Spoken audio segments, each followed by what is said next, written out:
कानपुर के Ghatampur SBI bank में एक लुटेरा लूट के मकसद से हथियार सहित बैंक में घुसा। इस दौरान उसे बैंक में घुसते हुए गार्ड और मैनेजर ने देख लिया, जिसके बाद लुटेरे के साथ संघर्ष में बैंक मैनेजर, गार्ड और कई कर्मी घायल हो गए।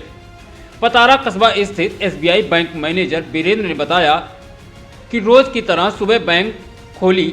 बैंक में उसके साथ कैश अफसर Prannath Shukla, security guard Sunil Kumar, associate Sapna Kumari थे। तभी बैंक में एक युवक हाथ में देसी तमंचा और चाकू लेकर घुस गया। इस दौरान बैंक में तैनात गार्ड ने युवक के हाथ से देसी तमंचा देखा तो उसे पकड़ लिया। इस दौरान लूट करने आए युवक और बैंक के गार्ड के बीच हाथापाई शुरू हो गई। यह देख बैंक मैनेजर वीरेंद्र और कैश अफसर प्राणनाथ शुक्ला ने लुटेरे को दबोच लिया। लुटेरे ने खुद को बचाने के लिए चाकू से बैंक मैनेजर और कैश अफसर पर हमला बोल दिया। चाकू लगने से बैंक मैनेजर और कैश अफसर समेत सिक्योरिटी गार्ड गंभीर रूप से घायल हो गए हैं। इसके बाद लुटेरे को पकड़कर रस्सी से बांधकर पुलिस को घटना की जानकारी दी गई। में एसबीआई बैंक में एक अज्ञात हमलावर जो एक साइकिल से आया था, उसके द्वारा बैंक के गार्ड पर हमला कर दिया गया।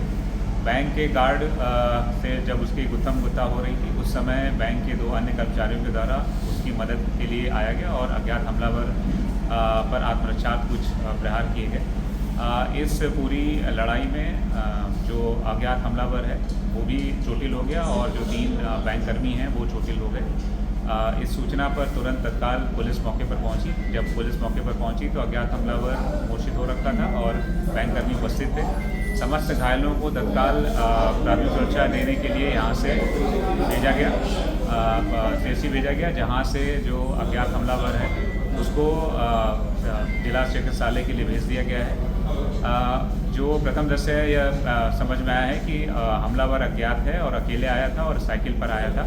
उसके पास से एक 315 बोर का कट्टा बरामद हुआ है जो बहुत पुराना है, जिसमें कोई कारतूस नहीं है। कानपुर से जनमत न्यूज के लिए आलोक शर्मा की रिपोर्ट।